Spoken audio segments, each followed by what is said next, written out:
warahmatullahi ta'ala wabarakatuh.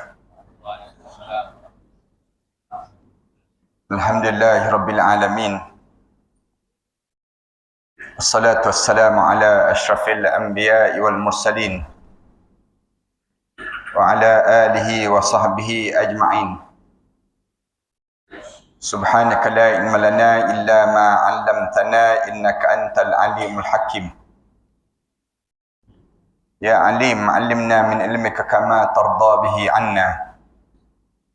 Ya halim, khalliqna bi khuluqil hilmi wa haqqiqna bi haqa'iqil ilmi. Allahumma 'allimna ma jahilna wa zakkirna ma nassina. Allahumma yassir wa la tu'assir wa tammim bil khair. Qala Allah Ta'ala fi kitabil aziz ba'da a'udzu billahi minasy syaithanir rajim. Bismillahirrahmanirrahim. Hatta iza jaa ahadahumul maut qala rabbi irji'un la'alli a'malu salihan fima tarakt. Kalla innaha kalimatun huwa qailuha wa min waraihim barzakhun ila yaumi yub'atsun. Sehinggalah sampai saat kematian di kalangan manusia itu. Apabila mati saja anak Adam ini, dibaringkan jenazahnya di dalam kubur, tiba-tiba kebanyakan mulut-mulut masing-masing menyebut, Qala Rabbi irji'un. Tuhanku, berilah peluang untuk aku kembali hidup di atas dunia. Kalaulah aku diberi peluang untuk hidup balik, aku akan lakukan balik amalan soleh yang aku tertinggal waktu mana aku hidup dahulu. Jawablah malaikat pada orang dah mati ni, kalla, jangan sekali-kali kamu harap kamu akan hidup balik. Innaha kalimatun huwa qailuha. Hanya mulut-mulut kamu saja yang mengulang kata untuk kembali hidup. Wa min waraihim barzakhun ila yaumi yub'atsun. Sedangkan di belakang kamu sekarang, kamu sedang melalui saat barzakh. Sampailah kamu dibangkitkan balik pada hari kebangkitan nanti. Surah Al-Mu'minun ayat yang ke-99 dan ayat yang ke-100. Pengerusi yang dihormati, yang berhormat Ustaz Faisal, yang dihormati pimpinan-pimpinan masyarakat, pimpinan-pimpinan masjid, para alim ulama, para asatizah, ayah-ayah, ibu-ibu yang dikasihi sekalian. Pertamanya, marilah sama-sama kita mengaturkan rasa syukur yang tak terhingga kita kepada Allah di atas peluang kita bertamu dalam rumah Allah ini. Kita datang untuk menjadi tetamu dalam majlis ilmu di saat mana orang lain tak dapat datang. Manakala Allah pilih kita untuk menjadi tetamu dalam majlis ilmu sebegini, dalam rumah Allah ini. Mudah-mudahan apabila kita diberi peluang oleh Allah menjadi tetamu kepada Allah ini, kita juga akan dipilih oleh Allah untuk menjadi tetamu kepada Allah di akhirat nanti. Sebab para alim ulama sentiasa ajar pada kita, siapa-siapa yang dia tak pernah menjadi tetamu kepada Allah di dunia ini, jangan dia bermimpi untuk dia menjadi tetamu kepada Allah di akhirat nanti. Syukur kita dalam sibuk-sibuk tugasan harian kita, Allah hadirkan kita ke rumah Allah ini. Duduk dalam taman pada taman-taman syurga yang sentiasa dipesan oleh Rasulullah sallallahu alaihi wasallam. Rasulullah pesan, kalau kamu berjalan kemudian kamu nampak ada taman pada taman-taman syurga, farta' biha. Rasulullah sebut, nikmatilah tempat tersebut. Duduklah bersama dalam taman syurga itu. Sahabat-sahabat tanya Rasulullah, Apa dia taman-taman syurga itu yang kamu maksudkan ya Rasulullah? Rasulullah jawab, majalisil ilm, majlis ilmu, kata Rasulullah. Majlis ilmu ni taman pada taman-taman syurga. Dan kita datang untuk duduk seketika di antara maghrib dan isyak ini. Mudah-mudahan bila kita duduk begini, para malaikat memayungi kita. Dan sepanjang kita duduk ini, Allah bagi pahala dan Allah ampunkan dosa-dosa kita yang lalu. Supaya kita, bila kita sentiasa duduk dalam majlis sebegini, menjadikan diri kita ni benar-benar beriman kepada Allah Subhanahu wa taala. Para hadirin sekalian tahu bahawa di dunia kita ini, manusia ni payah nak beriman kepada Allah. Tak mudah manusia ni nak meyakini hidup dia untuk masa yang akan datang. Lebih-lebih lagi terhadap Islam ini. Islam ni satu agama yang mengajar pada diri kita supaya kita hidup bukan sekadar untuk hidup di dunia sahaja. Tapi agama Islam ni diajar supaya kita hidup berfikir sampailah kita ke akhirat nanti. Tak ada agama yang mengajar macam agama Islam ini, tak ada. Ada agama yang ajar lebih indah daripada ajaran yang disebut dengan agama Islam ini. Diajar pada kita supaya kita bukan sekadar hidup di dunia saja, tidak. Tetapi sekejap lagi kita kena hidup lagi di alam yang ketiga dalam perjalanan hidup kita, yang disebut dengan alam barzah. Lepas pada kita hidup di alam barzah, Allah ajar lagi kita akan hidup lagi di alam yang keempat. Alam yang keempat dipanggil alam mahsyar. Alam yang dibangkitkan balik dan dihidupkan balik. Kita bangun balik di padang mahsyar. Lepas pada kita hidup di alam mahsyar, Allah ajar melalui Nabi Muhammad sallallahu alaihi wasallam supaya kita kena hidup lagi di alam yang kelima. Alam kelima yang disebut dengan alam sa'idun aw saqiyun. Alam bahagia ataupun alam celaka.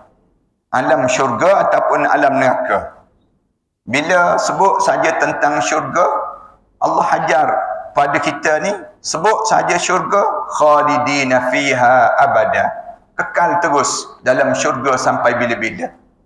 Bila sebut saja tentang neraka, sama juga Allah ajar. Khalidina fiha abada. Kekal kamu dalam neraka sampai bila-bila. Ada lagi ke alam lepas pada tersebut? Tak ada dah. Kalau kita belajar tentang perkara demikian, maknanya kita ni sedang bergerak untuk menuju kepada alam yang jauh yang disebut dengan akhirat, yang disebut dengan keimanan pada diri kita terhadap hari yang dinamakan dengan hari pembalasan ataupun hari agama. Manakala dunia, Allah ajar pada kita dunia ni kamu hidup hatta hin, seketika saja. Duduk di dunia ni sekejap je.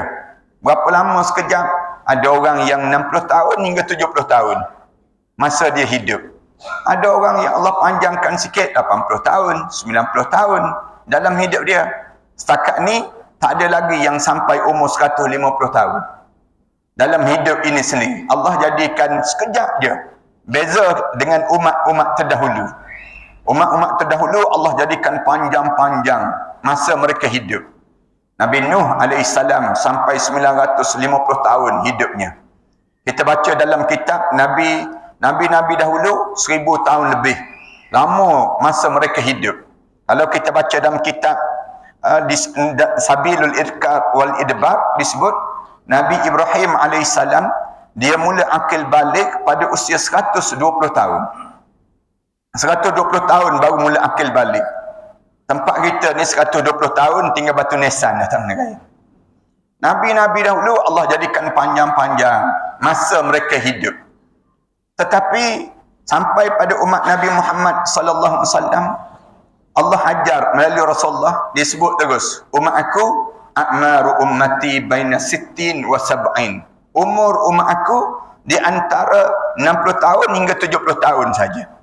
Maknanya seketika saja perjalanan hidup di dunia. Tapi walaupun kita hidup seketika, Islam ajar supaya mengambil manfaat masa yang Allah bagi pada kita ini supaya betul-betul memberi kejayaan pada diri kita waktu mana kita menghadap di hadapan Allah Subhanahu wa taala nanti.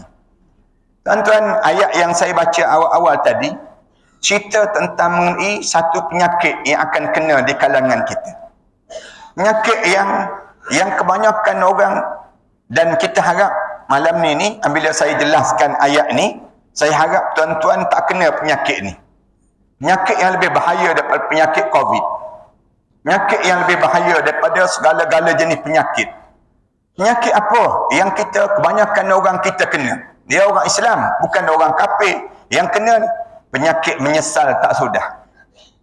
Penyakit menyesal yang tak habis-habis pada diri kita. Sekarang kita tak rasa menyesal sebab kita tak mati lagi.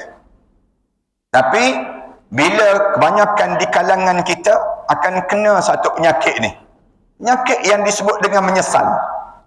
Penyakit menyesal ni tak wajar orang kawasan ini ataupun orang di kawasan Taipei ini, mereka je kena penyakit yang disebut dengan menyesal dalam hidup. Menyesal, kenapa kita menyesal? Kerana kita tak mengambil manfaat daripada peluang yang Allah sedang bagi pada diri kita. Hari ini kan kita pun rasa dah menyesal. Belum lagi kita mati, ramai mana dah orang menyesal. Waktu mana dah tua dah menyesal. Waktu muda-muda dahulu. Kita dah rasa dah. Kita tak ambil peluang waktu mana muda. Orang yang sakit, ramai mana menyesal. Dulu waktu mana sihat. Mengapa tak baca Quran? Mengapa tak buat amalan soleh? Mula datang menyesal. Ni tak mati lagi. Tapi bila sampai saat kematian, menyesal yang tak sudah dalam kehidupan kita ini, yang menyebabkan kesengsaraan di waktu itu berterusan. Penyesalan itu terbawa-bawa sampai ke akhirat, terbawa-bawa sampai dihumban ke dalam api neraka Allah. Penyakit menyesal ni jangan ada di kalangan kita kena. Kenapa kita boleh menyesal dalam hidup kita? Kerana kita tak ambil manfaat peluang yang Allah bagi. Dalam hidup kita ni, Allah sentiasa bagi nikmat-nikmat yang banyak. Allah sebut dalam Quran, wa in ta'uddu nikmatallahi la tuhsuha. Kalau kamu nak bilang nikmat yang aku bagi pada kamu, tak terbilang banyaknya nikmat yang aku bagi pada kamu. Tapi bila aku bagi pada kamu, kamu nak syukur pun payah. Kamu nak ingat pada Allah pun susah dalam hidup kamu. Yang lebih malang lagi, kamu guna nikmat tersebut untuk lawan Allah. Ramai orang kita jadi demikian. Dia guna nikmat-nikmat yang Allah bagi untuk lawan balik Allah. Tak semayang, buka aurat, kemudian buat benda-benda yang dilarang oleh Allah. Padahal dia tahu benda tu, dia buat satu benda yang dilarang oleh Allah dalam hidup dia, dan kesudahan masa depan dia akan jadi dalam keadaan penuh penyesalan yang tak sudah. Para hadirin sekalian, boleh jadi kita tak nampak lagi penyesalan ini. Tapi dalam Al-Quran Karim, Allah cerita pada kita tentang beberapa kali kita akan mula menyesal dan menyesal. Kali yang pertama, bila kita akan mula menyesal. Sebelum daripada menyesal dalam kubur. Sebelum daripada menyesal dalam kubur, kali yang pertama penyesalan ini akan berlaku di kalangan orang-orang yang tak bersiap. Orang-orang yang tak mengambil peluang. Patutnya dia sekarang Allah bagi peluang. Peluang apa dia? Hayataka qabla mautik. Kamu hidup sebelum kamu mati. Ini di antara nikmat yang Allah bagi. Dalam hadis Rasulullah sallallahu alaihi wasallam, Rasulullah sebut jelas, irtanim khamsan qabla khamsin. Rasulullah sebut rebut 5 masa sebelum datang 5 masa dalam hidup kamu. 5 masa ni Allah bagi. Tapi 5 masa tu Allah rentak balik. Nikmat yang aku bagi pada kamu. Yang apa dia? Yang Allah bagi. Syababaka qabla haramik. Muda sebelum daripada kamu tua. Kemudian disebut lagi. Bila lagi? Hayataka. Ini hidup lagi. Wa ghinaka qabla faqrik. Waktu mana kamu kaya sebelum kamu jatuh miskin dalam hidup kamu. Apa lagi? Sihataka qabla saqamik. Waktu mana kamu sihat sebelum kamu jatuh sakit. Ni peluang yang Allah bagi pada kamu. Bila lagi? Wa faraghaka qabla syughlik. Waktu mana kamu lapang sebelum kamu disibukkan dalam hidup kamu. Bila lagi dalam hidup kita ni Allah bagi 5 benda ni yang menyebabkan kamunya hayataka qabla mautik. Kamu hidup sebelum kamu mati. Para hadirin sekalian, kita ni kena nampaklah jalan hidup kita ni. Hidup kita ni kejayaan bukan di dunia. Tetapi kita kena letak kejayaan yang sebenar di akhirat. Tak dianggap jaya lagi kalau rumah kita sekadar besar saja rumah. Belum dianggap jaya lagi dalam hidup kita sekadar jawatan kita hebat. Belum lagi dianggap jaya dalam hidup kita kalau kita faham benar-benar kita mempunyai pengaruh yang ramai. Belum lagi dianggap jaya dalam hidup kita. Berjaya bila? Dalam hidup ini. Faman zuhziya 'anil nar wa udkhilal jannah faqad faz. Orang yang, siapa yang berjaya dipesongkan daripada neraka, dimasukkan ke dalam syurga, faqad faz. Orang ni orang paling berjaya. Lalu Allah sebut terus, wa mal hayatud dunya illa mata'ul ghurur. Dunia ni semua nikmat yang seketika je kamu dapat. Nikmat yang penuh dengan tipu daya. Yang kamu rasa tu sekejap je yang kamu akan dapat nikmat ini sendiri. Para hadirin sekalian, dalam suasana kita hidup ni mestilah datang gangguan. Gangguan-gangguan untuk kita melupakan terhadap akhirat. Tapi Allah, dia nak suruh kita sentiasa ingat pada akhirat. Nak diajar dalam hidup kita ni. Gangguan ni datang je dalam hidup kita. Waktu mana dengan azan, datang gangguan, nak pergi ke tak nak pergi. Nak semayang ke tak nak semayang. Ni gangguan. Gangguan ni datang. Gangguan ni dia tak berhenti. Siapa yang ganggu kita? Syaitan. Rasulullah sebut demikian. Siapa yang ganggu kita? Hawa nafsu.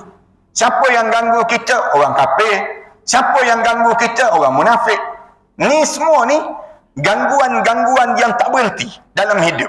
Dalam hidup kita ni, bila kita terleka je dalam hidup kita, tiba-tiba mati. Mati tersebut, yang ni yang paling bahaya. Ramai di kalangan kita ni, dia hidup hanyut je. Hanyut je.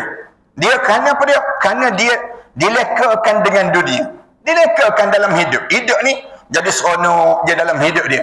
Dia rasa tak apa. Kalau saya mati pun, ada pelajar tahfiz, nanti dia sebut. Tak apa. Kalau saya mati pun, dia kata, nanti ada orang semayangkan jenazah saya. Tak apa. Dia rasa tak apa manjang dalam hidup dia. Padahal sepatutnya dia kena rasa gelisah. Lagi semakin dekat umur kita menghadap depan Allah, lagi kita berdebar. Lagi kita dekat dengan menghadap depan Allah, lagi kena berdebar. Supaya apa dia? Debaran itu terhenti waktu mana kita masuk dalam kubur nanti. Ni kena berhenti. Jangan berdebar lagi bila masuk dalam kubur. Kenapa? Bila kita masuk dalam kubur, kita nampak tempat kita dalam syurga Allah. Bila nampak tempat kita dalam syurga Allah, waktu tu tenanglah pada diri kitanya. Tapi ramai mana di kalangan kita, bila dia sekarang dia tak berdebar, masuk dalam kubur berdebar terus. Berdebar yang tak berhenti-berhenti. Debaran tu jadi panjang. Lama debar, takut sampai dihumban ke dalam neraka Allah. Debaran yang tak berhenti dah. Punca apa? Punca dia tak berdebar sekarang. Dia kena berdebar dulu. Orang mukmin ni, dia kena dalam hidup dia mesti rasa debaran. Semakin dekat dah ni masa ni, tak lama pun masa kita untuk nak menghadap depan Allah. Sehingga Rasulullah ajar sentiasa ingatkan tentang kematian dalam hidup. Aksiru hazimul lazzat. Rasulullah sebut demikian. Perbanyakkan kamu sebut satu benda yang boleh menghancurkan kelazatan. Rasulullah ajar di kalangan sahabat-sahabat, waktu mana sahabat-sahabat ketawa berdekah-dekah, Rasulullah pergi dekat dengan sahabat-sahabat tu, Rasulullah tegur terus. Rasulullah kata apa? Kalau kamu tahu apa yang aku tahu, lau alimtum ma alimni. Kalau kamu tahu apa yang aku tahu, labakaitum katsiran waladhaqqun qalilan. Rasulullah kata, nescaya kamu banyak menangis daripada kamu ketawa dalam hidup kamu. Rasulullah sebut demikian. Kenapa nak suruh hancurkan kelazatan hidup? Sahabat-sahabat tanya, apa benda yang boleh menghancurkan kelazatan hidup ya Rasulullah? Rasulullah sebut zikrul maut. Sebut tentang mati. Cuba menung sekali dalam hidup kita ni. Cuba bayangkan, para hadis kan ada tak dalam hidup para hadis kan ni jadi berdebar. Berdebar tu bila? Solat kita berdebar. Waktu mana kita jalan berdebar, kita buat satu benda berdebar dalam hidup kita. Kenapa? Orang tanya kenapa mengalir mata. Saya bayangkan malam pertama saya di alam barzah. Saya termenung, macam mana, makanan apa yang saya nak makan malam pertama dalam kubur. Pernah tak kita tanya soalan demikian dalam hidup kita? Bagaimana nak buat? Orang dah tinggal kubur kita 2 hari dah, masih lagi belum selesai sesi soal jawab dengan malaikat muka dan nakir. Tengah-tengah soal tersebut keluar pula di hujung kaki kita ular yang warna hitam, yang besar, yang mula melilit tubuh badan kita, bunyi patah tulang-tulang kita. Api keluar daripada muka dia. Rasulullah cerita sebesar tengkuk unta yang melilit tubuh badan kamu. Macam mana kita nak buat agar ular tersebut menjauhkan daripada diri kita?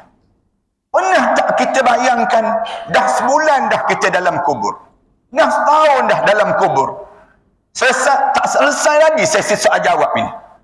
Daripada hari pertama turun dalam kubur, orang letak jenazah kita dalam kubur, kemudian macam mana kita nak lepas? Rumput-rumput dah tumbuh dah, kubur kita sepi dah, tak ada dah orang yang datang untuk ziarah kubur kita. Macam mana kita nak lepas dengan sesi soal jawab tak selesai lagi? Pernah tak dalam hidup kita bayang seorang-seorang, penuh seorang-seorang, bunyi ni gerham kita kak nak jawab depan malaikat munkar dan nakir. Waktu mana disoal tak boleh jawab. Dalam keadaan yang tak boleh jawab tersebut, tiba-tiba dipukul, dipalu, nak berhenti dipukul, dipalu itu macam mana? Nak suruh kita boleh selesai. Barzah ni baru barzah, perjalanan untuk ke barzah. Baru untuk kita di barzah baru. Pernah tak dalam hidup kita mengalir mata seorang-seorang bila bangkit di padang mahsyar, terkedengaran suara orang seorang-seorang dipanggil oleh Nabi Muhammad sallallahu alaihi wasallam. Tiba-tiba nama kita tak dipanggil oleh Rasulullah. Macam mana kita nak buat sekarang? Sekarang ni agar bila kita bangun di padang mahsyar, kita boleh berlari keriangan, sonok kita. Berlari macam pemain bola Mexico pula. Main bola Morocco tu kan. Yang lari suka sangat. Sukanya boleh sumbat gol. Nak sebutnya boleh mengalahkan lawan dia ni sendiri. Tiba-tiba kita boleh berlari laju je di padang mahsyar untuk pergi dekat dengan Rasulullah. Cium tangan Rasulullah. Boleh minum air di telapak tangan Rasulullah sallallahu alaihi wasallam. Pernah bayang tak?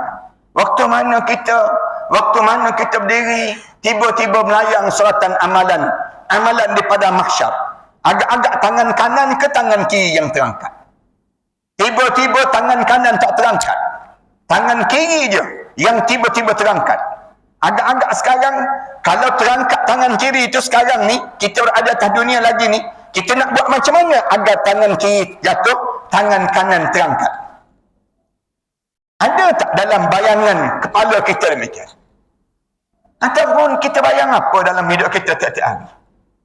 Kita hidup tiap-tiap hari ni, bangun pagi, celik je mata, fikir terus, nak ke mana hari ni? Celik je mata, tanya, nak buat apa hari ni? Celik je mata, tanya, nak makan kat mana hari ni? Nak makan apa hari ni? Yang teruk lagi, sibuk tanya, nak makan siapa pula hari ni? Di kalangan kita. Kalau kita hidup ni, keadaan yang macam mana sebenarnya dalam hidup kita? Ayah-ayah, ibu-ibu, saya nak sebut, malam ni, cubalah kita berfikir sikit dalam hidup kita, untuk kita mula berjalan ke akhirat Allah. Sentiasa pemikiran kita ni ke akhirat. Kerana depan nanti akan ramai orang yang kena. Kenapa dia? Menyesal. Bila kali pertama kita menyesal? Kita akan tanya, bila Ustaz? Menyesal ni bila? Bila malaikat maut dah mula berdiri depan muka masing-masing. Ni kali yang pertama yang akan menyesal. Banyakkan di kalangan manusia yang dia akan datang penyesalan yang sungguh-sungguh. Hijab mata mula diselak. Bila hijab mata mula diselak saja oleh malaikat, nampak terus berdiri depan muka kita. Sama ada malaikat yang jubah warna putih, mudah-mudahan kita semua insya-Allah dapat demikian. Ataupun malaikat yang menakutkan dan mengerikan. Diri depan kita, bau busuk yang menakutkan. Malaikat sebut, wahai anak Adam, aku cari setitik air untuk kamu telan, sudah tidak ada. Aku cari sepatah perkataan yang keluar daripada mulut kamu, sudah tidak ada. Aku cari selangkah untuk kamu melangkah, sudah tidak ada. Wahai roh, sila keluar daripada jasad ini. Bila tengking saja, wahai roh, sila keluar daripada jasad ini. Banyakkan mulut-mulut masing-masing sebut. Ni orang yang terbaring, tuan-tuan pergi ziarah orang yang meninggal dunia tu, terbaring dia, baru je sebut pada malaikat. Dia sebut apa dia? Laula akhartani ila ajalin qarib. Malaikat, boleh bagi tahu tak pada Allah sekejap? Saya tak nak mati lagi. Tangguh sekejap, jangan bagi mati lagi. Kenapa jangan bagi mati? Fa as-saddaqah. Sekarang juga saya nak bersedekah di jalan Allah. Saya nak bagi semua ni yang saya miliki dalam hidup saya ni, harta-harta yang saya miliki sekarang, semua saya nak bagi di jalan Allah. Fa as-saddaqa wa akun minas salihin. Sekarang juga saya nak menjadi hamba Allah yang saleh. Malaikat jawab terus, walan yuakhirallahu nafsan iza jaa ajaluha. Allah tak tangguh dah nyawa-nyawa orang bila sampai dah masa ajal seseorang tersebut. Wallahu khabirun bima ta'malun. Allah tahu perangai apa yang kamu akan ulang dalam hidup kamu jika ditangguh kematian pada diri kamu. Kamu akan ulang perkara yang sama je dalam hidup. Benda yang sama je kamu akan ulang. Berapa kali dah kamu nak mati dalam hidup? Kita ni dalam hadis Rasulullah sebut ada 99 perangkap kematian dalam hidup. Kita pernah kena COVID, hampir-hampir mati. Waktu mana hampir-hampir mati tu, rasa kita nak sesak nafas dalam hidup itu. Tapi segar daripada COVID, sihat kembali balik pada PL yang sama dalam hidup kita. Ramai mana di kalangan kita demikian kan? Kita pernah nak kena langgar ke kenderaan. Tapi alhamdulillah Allah selamatkan lagi. Sekarang tak ada dah. Mereka sebut wajaat sakratul maut bil haqq. Zalika ma kunta minhu tahid. Telah datang saat sakaratul maut yang penuh dengan kebenaran. Inilah masa yang sering kamu lari-larikan diri sepanjang kamu hidup di atas dunia dahulu. Lari atas dunia ni, berkejaran, pagi turun, pagi balik petang. Kita cuba tanya orang yang hidup ni, berkejaran, lari daripada apa? Cuba tanya LHDN, dia lari daripada apa? Cuba tanya polis, dia sedang melarikan daripada siapa? Tanya di kalangan kita, ramai mana orang kita sibuk melarikan diri? Cuba tanya orang jogging pagi-pagi tu. Jogging pagi-pagi kan? Dia berlari tersebut, kita tanya dia, kamu lari daripada apa? Tiap-tiap pagi dia berlari kamu. Dia mesti jawab, lari daripada malaikat maut disebutkan. Supaya malaikat maut tak cukup je nyawa. Kalau malaikat maut cukup je nyawa, habis terus dalam hidup. Dalam hidup ni, lari kita kunci rumah, kita naik kenderaan, kita makan ubat tiap-tiap hari. Supaya apa? Supaya lambat mati je. Supaya tak jumpa pada malaikat maut je. Padahal malaikat maut sentiasa setiap hari datang. Ziarah tengok muka kita. Dah bersiap ke belum? Dah bersiap ke belum? Dalam hidup kita ni, dalam hadis Rasulullah sebut, setiap kali mana kedengaran azan, malaikat maut mesti datang. Mesti datang tengok muka kita. 5 kali sehari. Dalam satu riwayat yang lain sebut 70 kali sehari malaikat maut datang. Tengok muka kita. Nak orang ni perlu dihidupkan lagi ke ataupun perlu dimatikan? Arahan daripada Allah yang untuk mencabut nyawanya. Ramai mana di kalangan kita sibuk sangat sampai bila malaikat maut dah mula masuk saja untuk badan, masa kita beralih daripada masa hidup di dunia kepada masa sakaratul maut. Bila kena sakarat, Rasulullah sebut terus, inna sakaratun azim. Siapa yang kena sakarat, ia akan menggemparkan dalam hidup dia, mencengangkan dalam hidup dia. Siapa yang kena sakarat dia, kena sakarat, hilang terus nikmat-nikmat yang dimiliki di atas dunia ini. Jangan ingat waktu tersebut kita boleh pulih kembali. Kita akan boleh balik semula. Malaikat mulai masuk. Sambil masuk tu malaikat ulang terus. Wajaat sakratul maut bil haqq. Zalika ma kunta minhu tahid. Telah datang saat sakaratul maut yang penuh dengan kebenaran. Inilah masa yang sering kali kamu lari-larikan diri sepanjang kamu hidup di atas dunia dahulu. Masuk terus. Saya tak cadang malam ni nak cerita tentang sakarat. Saya harap di masjid ni ada kuliah khusus cerita tentang mengenai bagaimana melalui masa sakarat. Kerana masa ni, masa yang paling penting dalam hidup. Kalau tuan-tuan berjaya melalui masa sakarat, tuan-tuan berada dalam syurga. Tapi kalau tuan-tuan tak berjaya melalui masa sakarat, neraka terus. Na'udzubillah min dzalik. Dalam hidup kita ni, masa sakarat paling penting. Kalau orang tanya pada kita, masa bila paling penting Ustaz dalam hidup? Ada yang jawab, masa bersunat disebut demikian. Masa yang paling penting dalam hidup, masa kahwin, masa akad nikah. Tak, kita jawab. Semua itu tak. Masa yang paling penting dalam hidup, masa sakarat yang di hadapan kita sebentar lagi. Masa sakarat, jangan goncang hati. Masa sakarat, mesti teguh dengan Islam. Masa sakarat, saat yang sakit, turun malaikat junam terus ke hujung kaki. Bila sampai di hujung kaki itu, dia rentak daripada hujung kaki. Tarik zoom sikit daripada hujung kaki, sakit habis seluruh tubuh badan. Tak ada tempat yang tak sakit. Pegang rambut sakit, pegang hidung sakit, pegang sakit sampai tak boleh nak sebut. Katanya Imam Ghazali dalam kitab dia, tak boleh nak bagi tahu sakit. Sakit kena sakarat sampai dengar dengusan je. Sakit sungguh. Dengusan saja yang kedengaran, kena sakarat.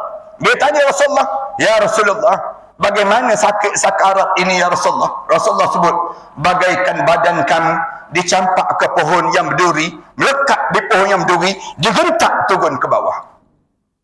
Tanya Rasulullah sallallahu alaihi wasallam, "Ya Rasulullah, bagaimana sakit sakarat ya Rasulullah?" Rasulullah sebut, bagaikan kulit kamu disiat. Dalam hadis yang panjang, Rasulullah cerita bagaikan kulit yang disiat, kemudian ditarik di atas bara api yang panas, kemudian ditarik di atas kapas yang basah. Bunyi bunyi.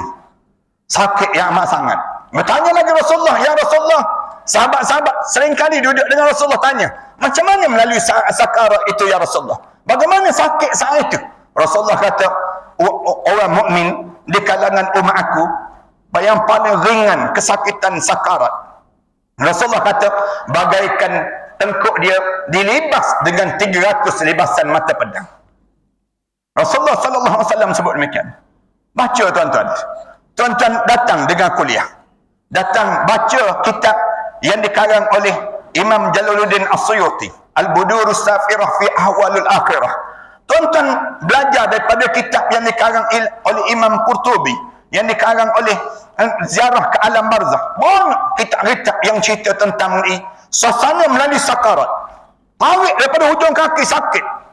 Rasulullah ditanya, sakit macam mana ya Rasulullah? Sakarat ini ya Rasulullah. Rasulullah kata, tanya ibu-ibu yang melahirkan zuriat. Ibu-ibu yang melahirkan zuriat, saat mana dia meneran nak keluar zuriat ini, sampai terkeluar najis di punggung dia. Kemudian sakit dia tu sampai menggotar tu badan, pucat lesi tu badan dia. Dalam keadaan sakit yang amat sangat, menggotar tu badan, keluar urat-urat tubuh badan dia ni sendiri. Saat mana sakit itu, Rasulullah kata, itu baru satu juzuk daripada 99 juzuk kesakitan kematian. Ada 98 lagi juzuk kesakitan kematian. Nak sebutnya, sampai kita tak sampai hati tengok isteri kita. Bila melahirkan zuriat itu keluar air mata dia. Nak sebutnya sakit sungguh. Itu baru satu juzuk Rasulullah sebut. Ada 98 lagi juzuk kesakitan kematian. Akik tarik daripada hujung kaki. Saya tak cadang nak panjang dalam cerita tentang sakarat ini. Tarik sampai ke lutut. Bila sampai ke lutut, masuk kumpulan yang kedua, tarik lagi. Daripada dalam keadaan kena tarik itu, syaitan tak berhenti-berhenti menggoda manusia. Rasulullah cerita ni, syaitan ni sentiasa pujuk. Relax bro, relax. Bertenang, bertenang sis. Kamu tak ada apa-apa lagi ni, kamu tak mati lagi. Padahal roh sedang ditarik. Roh sedang ditarik. Syaitan ni menenangkan manusia. Padahal kalau taubat di waktu itu, Allah terima lagi taubat. Tapi tak taubat, degil. Kehidupan kita ni kan, ramai mana orang kita ni, orang Kedah panggil ketegak, dia panggil. Yang jadi memang payah sungguh. Padahal kalau kita taubat, Allah terima taubat.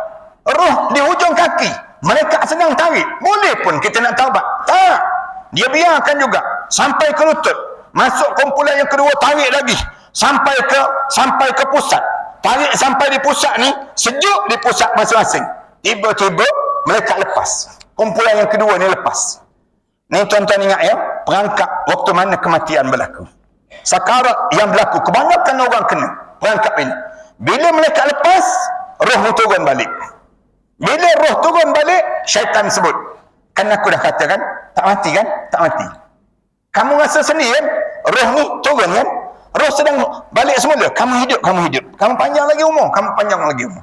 Sedang turun, sampai setengah di kemaluan kita, ataupun di hujung kemaluan kita, tiba-tiba dipegang roh kita di hujung kemaluan kita tersebut bawah saja, tiba-tiba kena pegang tu, direntak naik daripada bawah, zup, naik sampai ke halkum terus. Bila sampai ke halkum ni, tergamam, naik habis urat-urat perut, naik semua, putus urat dalam tersebut, dalam kita tersebut, sampai di halkum. Sampai di halkum tu, tergamam, Allah mati itu terkeluar penyesalan kali yang kedua. Tuan-tuan jangan sebut kalimah ni. Dia sebut apa dia? Qala inni tubtul an. Bila sampai saja di halqum, kebanyakan mulut-mulut manusia ni orang Islam ni, yang dia boleh sebut ni kalimah ni. Kalau dia tidak Islam, takkan dia boleh tahu taubat. Dia sebut sampai di halqum, dia sampai di halqum, Allah mati aku tu, mulut dia sebut terus, qala inni tubtul an. Sekarang aku taubat ya Allah Rasul. Aku taubat sekarang ya Allah. Malaikat jawab terus, walaisatit taubatu lilladzina ya'maluna as-sayyi'at. Tidak dianggap taubat orang yang hidup dia membiarkan diri dia hidup dengan benda-benda yang sayyi'at, benda-benda yang buruk dalam hidup dia. Hatta idza hadara ahadahumul maut, sehinggalah roh kamu sampai di halqum, tiba-tiba mulut kamu baru nak sebut sekarang, qala inni tubtul an. Sekarang aku taubat ya Allah. Allah bagi kan peluang hidup. Kenapa sekarang baru nak taubat? Baru sampai di halqum dah. Malaikat turun terus, mereka sebut, kalla, hidup ni jangan begitu. Hidup ni jangan tak terfokus. Fokus sikit hidup ni. Biar nampak kita nak ke mana dalam hidup. Kalla, iza balagatit taraqi. Ketika mana ditarik roh sampai di taraqi, sampai di halqum. Wa qila man raq. Mereka cabar terus. Siapa yang boleh pulangkan balik roh kamu sekarang? Kamu ustaz kan? Kamu turun balik roh kamu ustaz? Kamu yang berhormat kan? Kamu turun sekarang yang berhormat. Kamu doktor kan? Kamu turun sekarang. Kamu tuanku kan? Kamu turunkan roh kamu sekarang. Mereka cabar balik. Wa qila man raq. Wa dhanna annahu al-firaq. Baru dia perasan, Allah mati dah, aku mati dah. Wal taffatis saq bis saq. Mata ni terbeliak, pandang kanan, pandang kiri, habis aku habis pada diri dia. Bunyi macam benda yang patah dalam di halqum ni, kup sekali tersebut tersembur keluar daripada mata.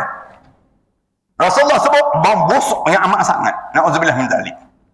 Bila masuk dalam Mekah warna hitam, kemudian ditutup sambil ditepuk tersebut, dalam keadaan yang sedemikian rupa ini, ditepuk roh ni, kemudian roh ni mula naik saja, kemudian penjaga langit yang pertama tanya terus, roh siapakah ini? Lalu dijawab, roh fulan bin fulan, fulan bin fulanah binti fulan, disebut demikian. Bila sebut saja demikian, penjaga langit yang pertama sebut, celaka dan bangsatlah roh ini. Bau busuk, katanya penjaga langit yang pertama sebut. Hidup dalam keadaan jahat, mampus pun dalam keadaan jahat.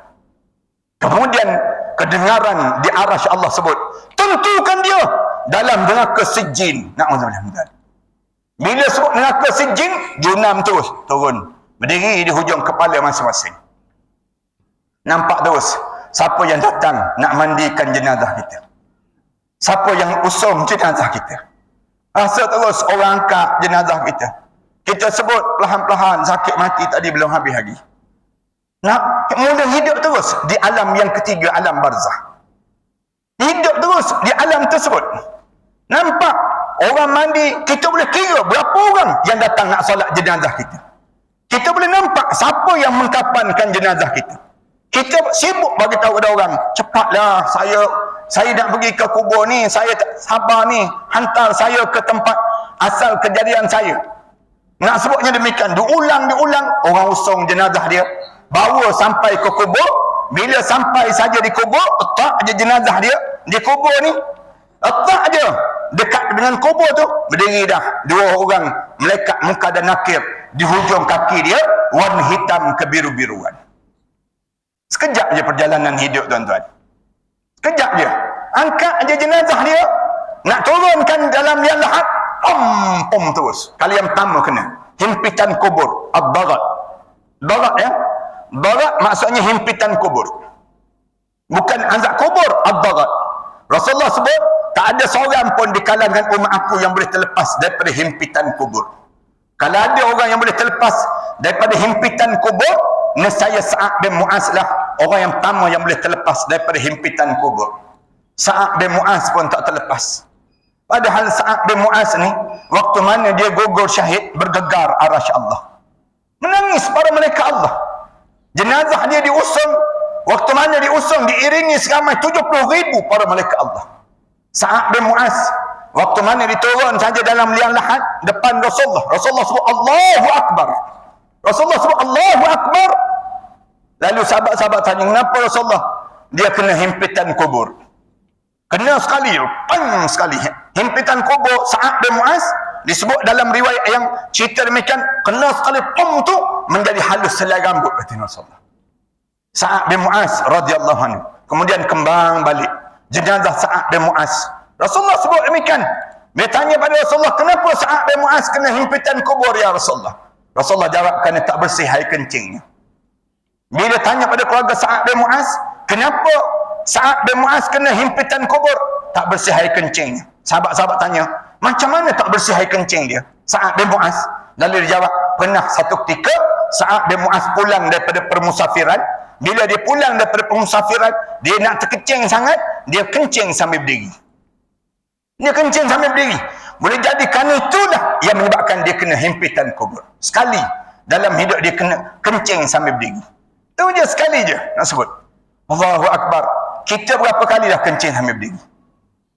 Itu kencing sambil berdiri, yang kena kencing yang kena kencing. Nak sebutnya himpitan kubur lagi teruk. Nak gambarkan tentang himpitan kubur ini. Bila turun je jenazah Sa'ad bin Mu'az, letak je hadap muka ke kiblat. Nak sebutnya, mula lepas tersebut, di antara turun dengan sampai ke bumi itu, kena himpitan kubur. Rasulullah sebut, kalau ada di kalangan umat aku yang boleh terlepas himpitan kubur, nescaya Fatimah binti Asad. Fatimah binti Asad boleh terlepas daripada himpitan kubur. Tapi tak lepas juga. Fatimah binti Asad siapa? Isteri kepada Abu Talib, mak saudara Rasulullah sallallahu alaihi wasallam. Patutnya dia yang terlepas, orang yang paling banyak syukur dalam hidup. Mulut dia tak berhenti, alhamdulillah, alhamdulillah, alhamdulillah. Tapi tak terlepas juga daripada himpitan kubur. Kalau boleh terlepas himpitan kubur, anak-anak Rasulullah, Zainab dan juga Ruqayyah, depan Rasulullah, berubah wajah Rasulullah. Rasulullah turunkan jenazah dua-dua orang tu. Bila turun jenazah tu dalam kubur Zainab dan juga Ruqayyah ini, depan Rasulullah, berubah wajah Rasulullah. Rasulullah bingkar bangun. Rasulullah ambil tanah. Kemudian Rasulullah genggam tanah. Rasulullah baca, minha khalaqnakum. Lalu Rasulullah letak di bawah pipi anak perempuan Rasulullah. Dua-dua Rasulullah buat demikian. Rasulullah ambil lagi tanah. Rasulullah genggam lagi. Wa fiha nu'idukum. Dan pada tanah kamu dikembalikan. Daripada tanah kamu diciptakan oleh Allah. Dan pada tanah kamu dikembalikan. Rasulullah letak di antara tangan dua tangan anak perempuan Rasulullah. Kemudian Rasulullah ambil lagi tanah. Rasulullah genggam lagi. Wa minha nukhrijukum taratan ukhra. Daripada tanah ini juga kamu akan dibangkitkan sekali lagi pada hari akhirat nanti. Bila sebut begitu, Rasulullah letak di hujung kaki Rasulullah, di hujung kaki anak perempuan Rasulullah. Rasulullah naik ke atas. Sahabat-sahabat tanya Rasulullah, ya Rasulullah, 2 kali kami lihat keadaan yang kamu lakukan pada anak-anak perempuan kamu itu ya Rasulullah. Kenapa Rasulullah? Lalu Rasulullah jawab, aku tengok anak perempuan aku kena himpitan kubur. Rasulullah sebut, tak sampai hati aku tengok anak perempuan aku dihimpit dengan himpitan kubur. Rasulullah sallallahu alaihi wasallam sebut, berubah muka Rasulullah, berubah wajah Rasulullah. Kemudian Rasulullah kata, bila aku letak saja tanah tersebut, lapang saja kubur tersebut. Kubur tersebut menjadi lapang kembali. Nak sebutnya gambaran himpitan kubur. Kemudian letak je jenazah kita, hadap je muka ke kiblat. Waktu mana hadap muka ke kiblat, bau tanah depan muka kita. Dengar ni, bawah telinga kanan kita ni akan disebut, tanah tu akan sebut, selamat datang wahai hamba Allah. Sekejap lagi kamu akan lihat bagaimana aku akan lakukan pada kamu.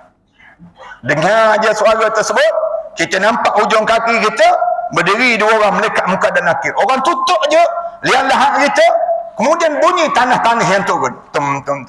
Sampai pada lutut je Rasulullah sebut. Sampai pada lutut je. Ke bumi jenazah tu orang tengah turunkan tanah tu, baru sampai pada lutut je, diri dah Malaikat Munkar dan Nakir depan muka masing-masing, halau solat kita, halau haji kita, halau semua. Tiba-tiba sekali lagi kebanyakan mulut-mulut di kalangan manusia ni masing-masing sebut, qala rabbirji'un. Malaikat, tolong bagi tahu pada Allah, saya nak hidup balik di atas dunia. Tuan-tuan jangan sebut, tuan-tuan. Jangan ada seorang pun yang datang malam ni sebut kalimah ni dalam kubur sekejap lagi. Jangan ada seorang pun di kalangan kita sebut ada malaikat nak hidup balik.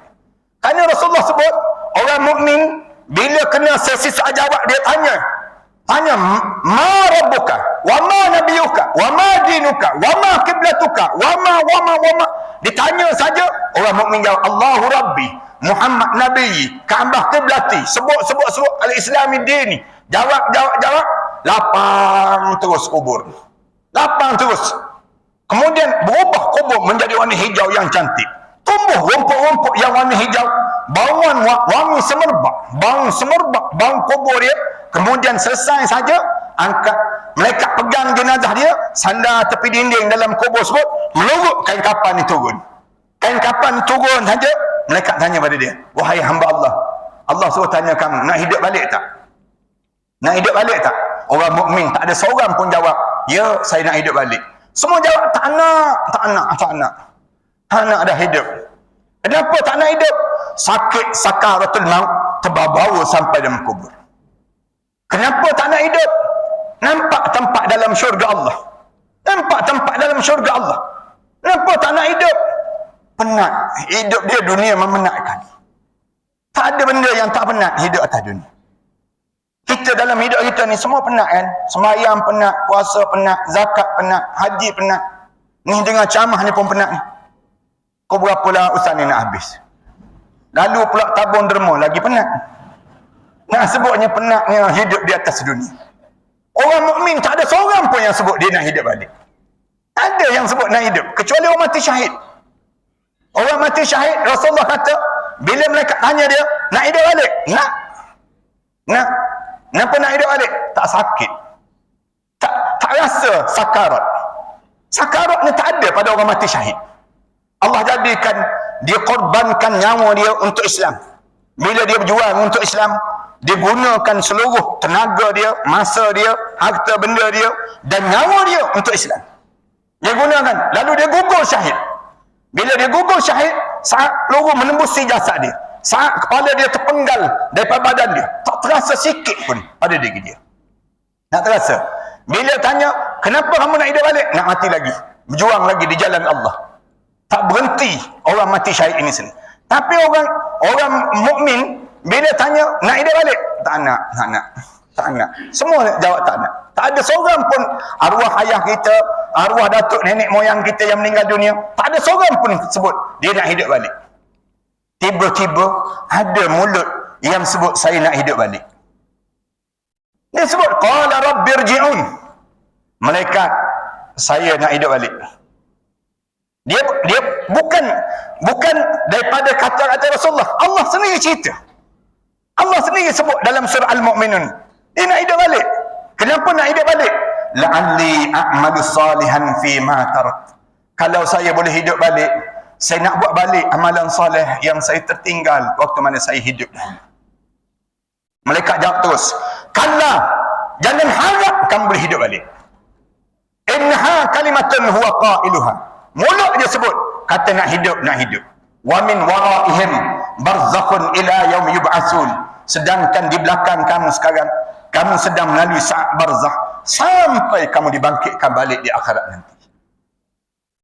Tuan-tuan, alim ulama bincang, bila kita hidup ni, Sekarang ni, alim ulama kata, kena buat apa kita supaya kita tak menyesal macam mereka? Kita nak buat apa dalam hidup kita ni? Amalan soleh apa yang tertinggal? Alim ulama senaraikan, ada beberapa amalan soleh yang kena buat sangat dalam hidup kita. Amalan soleh apa yang pertama? Yang pertama, tolong jaga hati kita agar tetap dengan Islam. Hati kita ni jangan berbolak-balik dengan Islam. Tak ada orang boleh jaga hati kita kecuali kita dengan Allah. Jangan hati kita ni berbolak-balik. Para hadirin sekalian, orang kita ni kan senang je berubah kan. Tuan-tuan tengok, sebelum pilihan raya cakap lain, lepas pilihan raya cakap lain. Nak sebut contoh manusia, berubah kan. Tu contoh. Kalau kita buat contoh keadaan yang berlaku. Manusia ni kawan-kawan kita ni sama sujud dengan kita. Tapi dia kawan rapat dengan kita, tiba-tiba boleh berubah. Boleh berubah dalam hidup dia. Dia tak boleh lah kawan dengan kita sekarang. Tak sama dah. Kenapa? Hati manusia ni dalam genggaman Allah. Hati manusia ni berbolak-balik. Rasulullah sallallahu alaihi wasallam sebut, hati manusia ni lebih laju daripada air yang mengelegak. Air yang mengelegak tu, kita nampak dia mengelegak tu blub. Dia tu kita rasa, cepatnya air ni mengelegak. Hati manusia lagi laju daripada air mengelegak. Rasulullah sebut, Rasulullah hajar pada kita supaya kita tetapkan hati kita dengan Islam. Allah pesan, wala tamutunna illa wa antum muslimun. Jangan biarkan diri kalian mati kecuali saat mana kamu mati, kamu betul-betul Islam. Mesti Islam pada diri kita. Tak boleh mati selain daripada Islam. Selain daripada Islam tak boleh tolong kita dalam kubur. Tak boleh bantu pada diri kita. Tu yang nak hidup balik tu. Bila mati dalam keadaan yang dia mati dalam keadaan tak yakin dengan Islam. Islam ni dia kena sepenuhnya dengan Islam. Dia tak boleh separuh-separuh. Saya ustaz, saya percaya dengan Islam, tapi dalam bab semayang je, dalam bab puasa je saya boleh terima Islam, tapi dalam bab ekonomi saya tak boleh terima Islam, dalam bab sosial saya tak boleh terima Islam. Habis kamu terima apa? Saya terima liberal, saya terima sekular, saya terima nasionalis dalam kehidupan saya. Jangan. Islam ni, bila kita Islam, udkhulu fis-silmi kafah, masuk Islam semua sekali. Dalam ekonomi, dalam sosial, dalam kebajikan, dalam apa saja dalam hidup kita, semua dengan Islam. Jangan kita ingat Islam ni hanya dalam bab nikah kahwin saja. Jangan ingat Islam ni hanya bab dalam salat saja. Dan Islam ni semua dalam dinul hayah, kehidupan kita. Sampai Allah sebut, wa raditu lakumul islam madina. Dan aku redha pada kamu Islam je sebagai satu cara hidup kami. Wa man yattabi'il islami dinan falan yuqbala min. Siapa yang mencari selain daripada Islam sebagai satu cara hidup dia, Allah tak terima. Wa huwa fil akhirati minal khasirin. Di akhirat nanti dia termasuk di kalangan orang yang rugi. Bila akhirat? Masuk kubur. Start daripada masuk kubur, akhirat terus. Akhirat terus, menyesal terus dalam kehidupan kita. Maknanya hidup kita ni semua cara hidup kita dengan Islam. Pelik kita kan, dia orang Islam tapi tak yakin dengan Islam. Pergi yakin selain daripada Islam. Tak ke logik dalam hidup kita. Kenapa kita akan jadi demikian? Kerana waktu mana dekat nak mati ni, syaitan tadi daripada hujung kaki naik sampai roh kita di halqum ni, syaitan berubah menjadi arwah ayah kita. Syaitan sebiji, Rasulullah cerita, syaitan akan berubah menjadi arwah ayah kamu. Muka dia muka ayah kamu, sebiji muka sambil dia sebut, anakku, ni abah, ni ayah, ni papa, ni ayah kamu. Jangan mati dalam Islam. Ayah yang membesarkan kamu waktu mana kamu kecil-kecil dahulu, kamu matilah bersama dengan abah. Abah mati dalam Yahudi. Kalau kamu nak saman, kamu mati dalam Yahudi. Kemudian kita cuba nak mengucap. So ada orang yang saat mana kita ajar dia mengucap, roh dia sampai di halqum, dia cuba mengucap. Dia nak sebut tersebut. Bila dia nak sebut, tiba-tiba datang syaitan sebelah kiri, menyamar menjadi arwah ibu kita. Sebiji muka orang yang kita sayang dalam hidup kita, sambil goyangkan buah dada dia. Anakku, ni ummi, ni mama, ni mak, ngibu. Dia sebut, jangan mati dalam Islam. Susu ini pernah menyusukan kamu waktu mana kamu kecil-kecil dahulu. Jangan mati dalam Islam. Matilah bersama dengan ibu. Ibu mati dalam Kristian. Kalau kamu nak selamat, kamu mati dalam Kristian. Dia sebut demikian. Saya percaya syaitan Taiping ni tuan-tuan, syaitan cangkat jering apa ni, cangkat ibul ni, dia tak akan sebut mati dalam Yahudi. Orang cangkat ibul ni tak kenal pun Yahudi, tak kenal pun Kristian. Mana kita sibuk dengan Kristian? Tapi tunggu kejap lagi, dia akan sebut apa dia? Anakku, matilah bersama dengan ibu. Ibu mati dalam Islam liberal, dia sebut. Ibu mati dalam Islam nasionalis. Ibu mati dalam Islam kapitalis. Ibu mati dalam Islam komunis. Padahal Allah dah pesan dah, al-Islam huwal Islam. Islam ni Islam. Jangan campur aduk. Islam ni satu je. Tak ada Islam liberal, tak ada Islam yang lain daripada sebut, hanya al-Islam huwal Islam. Islam ni Islam dalam kehidupan kita. Yang pertama ni, tolong jaga hati. Macam mana nak jaga hati supaya kita ni sentiasa kekal dengan Islam? Ulama' kata, sentiasa bersihkan hati dengan taubat yang minta kepada Allah supaya Allah kekalkan hati kita menjadi bersih. Taubat tiap-tiap hari taubat, ya Allah tolonglah, Allahumma tahhir qulubana, ya Allah tolong bersihkanlah hati kami, wa tsabbit aqdamana, tolong tetapkanlah pendirian kami. Kemudian baca doa, dah minta ampun baca doa, minta ampun pada Allah, kemudian baca doa pada Allah, ya muqallibal qulub tsabbit qulubana ala dinika wa ala ta'atika subhanaka inna kunna minaz zalimin. Wahai Tuhan yang membalik-balikkan hati manusia, tolong tetapkanlah hati saya di atas agama kamu, mentaati perintah kamu. Subhanaka inna kunna minaz zalimin. Maha suci kamu ya Allah, kami sentiasa buat zalim dalam hidup kami. Jangan tinggal doa ni. Doa ni sentiasa dibaca. Ayah-ayah, ibu-ibu, saya minta sangat, ayah-ayah, ibu-ibu, ulang dan ulang doa ni. Ya muqallibal qulub tsabbit qalbi ala dinika wa ala ta'atika subhanaka inni kuntu minaz zalimin. Ulang doa ni. Wahai Tuhan yang balik-balikkan hati, janganlah terbalik hati. Sebab manusia bila dekat nak meninggal dunia, dia jadi buruk sangka dengan Allah. Bahaya sangat. Buruk sangka ni kat dalam hati dah, sehingga kan dia tak nak berjumpa dengan Allah.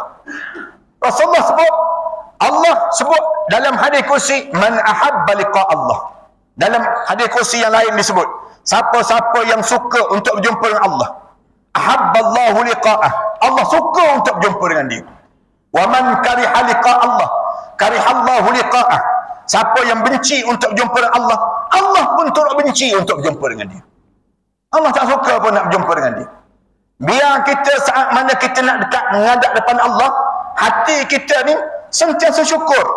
La ilaha illa anta subhanaka inna kunna minaz zalimin. Ulang dan ulang kalimah-kalimah yang boleh menjadikan tetap pada hati kita ni sendiri. Ni yang pertama, jaga hati di kalangan kita. Yang kedua, tolong jaga ibadah kita dengan Allah. Jaga ibadah. Ibadah apa yang kita kena jaga sangat dalam hidup? Solat. Yang pertama solat. Solat mesti dijaga di kalangan kita. Jangan tak solat, jangan tinggal solat. Siapa yang pernah tinggal solat, tolong qada sekarang. Tolong qada. Ni masa peluang untuk kita qada. Kita hidup ni qada. Nak qada bila? Pada diri kita, bila kita teringat kita pernah tinggalkan solat dahulu, qada sekarang. 2 waktu je tak boleh qada. Lepas subuh dan lepas pada asar. 2 waktu je. Masa yang lain qada lah. Teringat je subuh pernah tinggal, bangun terus, sembahyang terus, qada yang pernah kita tinggal. Walaupun qada tu tak sama dengan yang disebut dengan yang kita tinggal dahulu.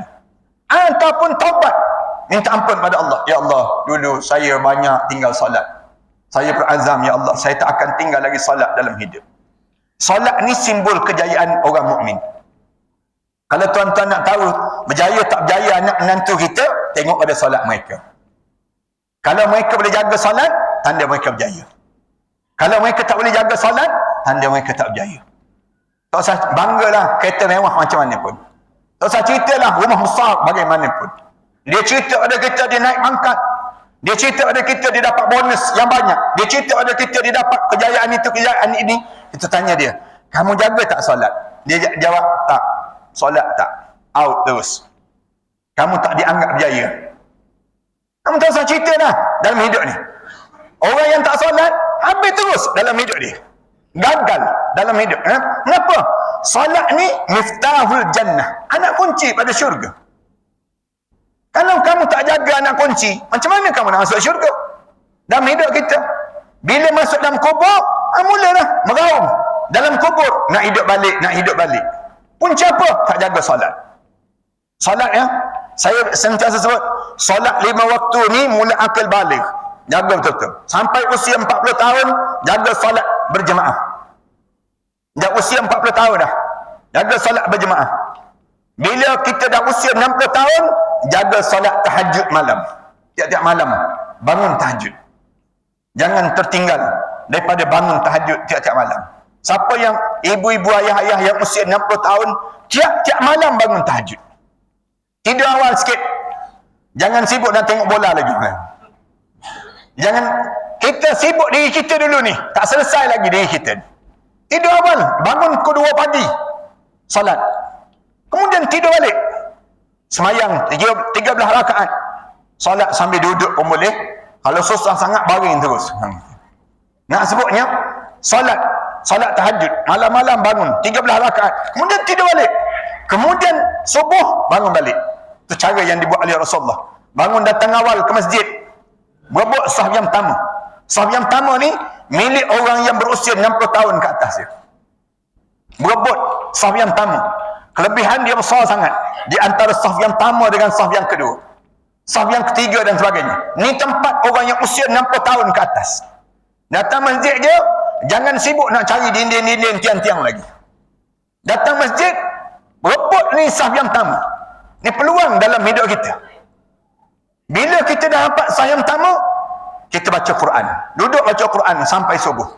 Innal Qur'anal fajr kana mashhuda. Al-Quran yang dibaca sebelum mandi subuh, dia akan jadi peguam bela pada kamu dalam kubur sebentar lagi. Baca Quran, baca je Quran. Duduk dalam keadaan baca Quran pada kita sampai subuh. Dah subuh, semayang subuh, kemudian duduk lagi i'tikaf. Jangan balik lagi sampai isyraq. Naik dia cahaya matahari, bayang sunat 2 rakaat, sunat isyraq, kemudian sunat duha. Hari itu belum sampai pada maghrib, hari tersebut kebetulan hari terakhir dalam perjalanan hidup kita. Mati, masuk kubur, terus ke dalam syurga Allah SWT. Rasulullah sebut demikian. Rasulullah ajar dalam kitab Al-Azkar Imam Nawawi, tuan-tuan baca bagaimana amalan yang diajar oleh Rasulullah SAW. Dalam hidup kita, satu, lepas pada subuh jangan cepat nak tutup lampu, jangan cepat lagi nak suruh nak tutup pintu dan sebagainya. Lepas subuh, duduk dulu dalam halaqah ilmu, duduk dalam masjid lagi sampai naik matahari dan sembahyang sunat isyraq. Kemudian lepas tu duha. Kemudian hari tersebut, hari terakhir perjalanan hidup kita sebelum zuhur meninggal dunia, asar berada dalam syurga Allah SWT. Ni kedudukan orang mukmin. Dia panggil demikian. Yang pertama, ni yang disebut dengan salat. Yang kedua, baca Quran. Baca Quran ya. Dalam ibadah ni, di antara benda yang besar dalam hidup kita yang sampai kita kena jaga sangat dalam hidup kita, itu baca Quran. Jangan tak boleh baca Quran. Siapa yang tak boleh baca Quran, pastikan umur dia panjang-panjang dan tak mati-mati. Jangan mati. Kalau tuan-tuan tak boleh baca Quran, tuan-tuan mati dalam keadaan tak boleh baca Quran, tuan-tuan masuk dalam kubur sekejap lagi, confirm tak lepas menghadap depan Allah. Tak lepas. Tak percaya, cuba try mati, tak percaya. Nak tahu lepas ke tak lepas? Masuk dalam kubur je, malaikat tanya terus, Quran boleh baca? Quran boleh baca? Tak boleh malaikat. Quran tak boleh baca. Umur kamu berapa tahun? Allah bagi pada kamu 60 tahun, 70 tahun, 80 tahun dalam hidup kamu, tergagak, tak boleh baca. Kamu buat apa di atas dunia?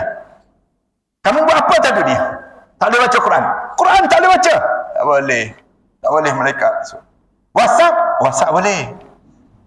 WhatsApp boleh, Quran je tak boleh baca. WhatsApp tu baca sampai nak tidur tu, handphone jatuh 3 kali dah atas muka. Lepuk. 3 kali dah. Betul je memanjang. Quran tak boleh baca. Jangan tak boleh baca Quran. Siapa yang tak boleh baca Quran, dia kena usaha untuk dia menjadi ahlul Quran. Dia kena usaha dalam hidup dia. Cari orang tolong ajar saya. Kalau tak boleh juga. Orang mengajar pun tak jumpa juga. Kita taja orang belajar Quran. Kita tanggung. Ambil duit saya ni, saya tanggung. Kamu belajar Quran. Biar kita jadi ahlul Quran. Biar ada orang yang baca Quran untuk diri kita. Kemudian tak boleh juga dalam hidup kita. Tak ada orang ambil Quran tu salin. Sebuah Quran tu dengan tangan dia salin. Tekak tulisan Al-Quran. Biar dia boleh jawab depan Allah. Ya Allah, saya tak boleh baca Quran. Tapi saya salin sebuah Al-Quran daripada tangan saya ni, ya Allah. Nak sebut dia ajar diri dia. Tak boleh baca Quran, datang jumpa dengan AJK masjid. Bagi tahu pada AJK masjid, saya tak boleh baca Quran. Saya tak boleh. Nangis dia, tolong saya. Bagi tahu isteri saya tak boleh, anak-anak saya pun tak boleh. Kerana tak boleh baca Quran ni, gagal perjalanan hidup. Tak tahu nak pergi mana. Nak pergi ke mana? Kalau Quran tak boleh baca. Kalau Quran tak boleh baca, nak ke mana? Dalam hidup kita. Apa beza kita dengan orang munafik yang tak boleh baca Quran? Apa beza kita dengan si kafir yang tak faham terhadap Al-Quran? Mengapa kita orang mukmin tak boleh baca Quran? Bagi tahu elok-elok ada AJK masjid. Tolonglah saya tak boleh baca Quran. Bantu saya. AJK umum. Hari Jumaat je umum. Siapa ahli qaryah yang tak boleh baca Quran lagi, tolong daftar. Ahli qaryah yang dah boleh baca Quran, daftar. Sedarakan mereka. Jadikan mereka bagaikan ansar dan juga muhajirin. Buat majlis besar-besaran. Sembelih lembu, sekor dan sebagainya. Kemudian buat jamuan persaudaraan Islam yang terjalin di kalangan kita supaya semua orang kita boleh baca Quran. Bila tak boleh baca Quran, dia akan jadi kurang ajar dalam hidup. Orang kita ni kalau dia tak boleh, kalau dia boleh baca Quran je, dia akan beradab terus. Dia akan ada adab. Dia akan ada akhlak. Dia kenal ni tak guru, ni orang alim. Tapi kalau dia tak boleh baca Quran, dia rempuh memanjang je. Dia akan sebut, ni bukan ustaz. Ni baru nak start, dia sebut. Ni bukan ustaz, ni penunggang agama, dia sebut. Ni boleh tuduh gitu ya. Ni bukan ulama, ni ular dalam semak, dia sebut. Ni mulut-mulut orang yang sebegitu berani di kalangan kita. Pun siapa? Quran pun tak boleh baca. Kalau dia boleh baca, dia tak faham yang kandungan Al-Quran. Dia tak ngerti dalam hidup dia. Dia akan jadi kurang ajar dalam hidup. Jumpa dengan AJK, bagi tahu elok-elok. Tuan, saya tak boleh baca Quran. AJK jangan pula jawab, bertenang. Sebenarnya saya pun tak boleh baca juga. AJK jawab demikian pula. Buat malu company je kita. AJK kena boleh baca Quran. Kalau tak boleh baca Quran, jangan jadi AJK lagi. Malu kita dengan Allah. Amat usaha pada diri kita ni untuk belajar Al-Quran dalam kehidupan kita. 2. Yang ketiga, jangan tertinggal zikir dan juga selawat pada Nabi Muhammad sallallahu alaihi wasallam dalam ibadah ni. Bibir kita ni bila kita diam fikir. Bila kita cakap zikir. Itu orang mukmin. Orang mukmin diam fikir. Cakap zikir. Maknanya cakap dia akan mengingatkan orang kepada Allah. Itu cara zikir dalam hidup. Sampai Imam Nawawi karang kitab Al-Azkar, tebal kitab tersebut. Nak suruh kita ni hidup dengan zikir je. Tak adalah satu kesempatan yang paling indah dalam hidup kita bila nama kita disebut oleh Allah. Macam mana nak suruh nama kita disebut oleh Allah? Di arasy Allah. Zikir. Allah sebut, fazkuruni azkurkum. Kamu zikir pada aku sebut nama kamu. Tuan-tuan tak bangga ke nama tuan-tuan disebut di arasy Allah? Orang kita nama disebut dalam pasaraya pun bangga dah. Berjalan mengangkang je dia. Padahal anak dia hilang. Diumumkan nama sekian. Anak yang hilang dalam pasaraya. Jalan mengangkang dia. Seronok dah. Nama disebut dalam pasaraya. Nak sebutnya gak. Suka dia. Ni bukan disebut dalam pasaraya. Nama disebut di arasy Allah. Bila nama kita disebut di arasy Allah, dengan demikian malaikat-malaikat akan sentiasa memandang kita dengan rahmat Allah yang berterusan untuk diri kita. Banyak yang kita dapat dalam hidup kita. Sehingga kan mata kita menjadi pandangan Allah. Telinga kita menjadi pendengaran yang diajar oleh Allah. Kemudian langkah kita menjadi langkah-langkah yang diajar oleh Allah dalam hidup kita. Punca apa? Zikir. Zikir ni satu amalan yang mesti berterusan dalam hidup. Yang jangan tertinggal pada kita. Kemudian selawat pada Nabi Muhammad sallallahu alaihi wasallam. Satu-satu amalan yang Allah turut serta buat dengan kita ialah amalan selawat. Tak ada lagi amalan yang Allah turut serta buat. Allah suruh kita semayang, Allah tak sebut dia turut semayang. Allah, dia suruh kita keluar zakat, Allah tak sebut dia turut keluar zakat. Tapi bila Allah suruh kita selawat, Allah sebut innallaha wa malaikatahu yusalluna 'alan nabi. Allah dan juga para malaikat berselawat ke atas Nabi. Tuan-tuan, orang kita kan, kalau dia boleh semayang dengan orang-orang soleh, sebelah orang soleh, bangga dah dia. Ada setengah-setengah tu ambil gambar. Dia bangga dia. Boleh duduk di sebelah orang yang soleh. Dia buat amalan sama dengan orang soleh buat. Bangga dia, seronok dia. Benda amalan yang serta disertai oleh Allah apa dia? Selawat. Tak kebangga kita. Mulut kita sebut Allahumma salli ala Muhammad wa ala ali Muhammad. Gitu je yang kita sebut. Selawat ni sehinggakan kita ni dikenali di sisi Rasulullah sallallahu alaihi wasallam. Sampai datang dia. Selawat yang kita sentiasa selawat tu datang pada Rasulullah. Bila sampai pada Rasulullah, malaikat bagi tahu terus, ya Rasulullah, ni orang ni hamba Allah yang datang daripada cangkak ibu. Misal contohnya, dia sedang selawat pada kamu ya Rasulullah. Bangun di akhirat, kedengaran nama kita dilaungkan oleh Rasulullah sallallahu alaihi wasallam untuk datang dan minum di telaga Kausar Rasulullah sallallahu alaihi wasallam. Ini kebanggaan dalam hidup. Dalam hidup kita ni, tak usah nak bangga boleh dekat dengan sultan. Tak usah nak bangga dia dekat dengan mana-mana yang disebut dengan pemimpin-pemimpin dunia.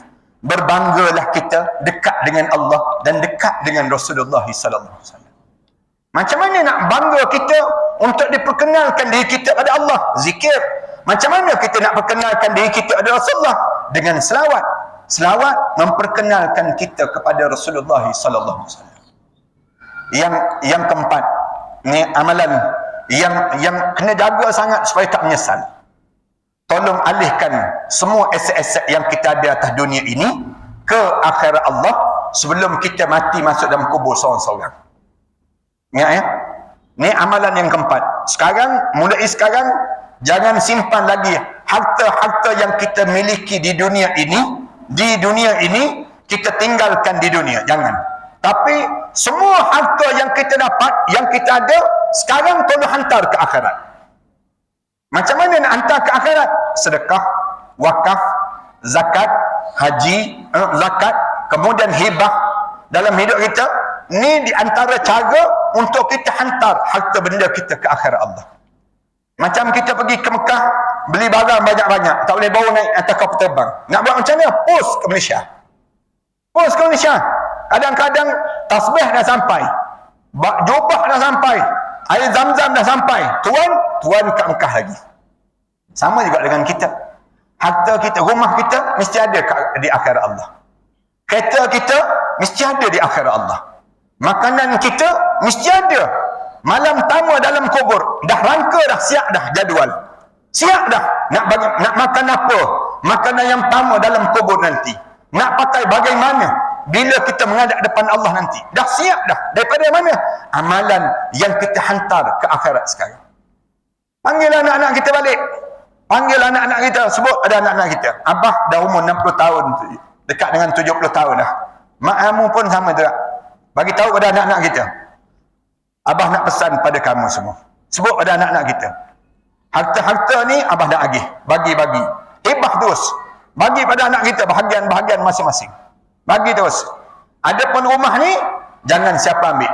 Rumah ni, Abah dengan mak kamu nak bawa ke akhirat. Dia sebut demikian. Bagi elok-elok. Dan kita pesan pada anak kita. Bila Abah meninggal dunia, mak kamu meninggal dunia, haram kalian berkelahi sama kalian. Berebut harta pusaka jangan. Siapa yang berebut harta pusaka, dilaknat Allah dah ke atas mereka. Buat pada anak-anak kita terus. Rumah ni jangan siapa-siapa ambil, walaupun kamu ada kenangan tersendiri. Kita sebut semua kenangan itu berakhir dengan kematian abah dan kematian ibu kami. Dia sebut demikian. Abah nak bawa ke akhirat. Macam mana cara? Bawa, jumpa AJK masjid.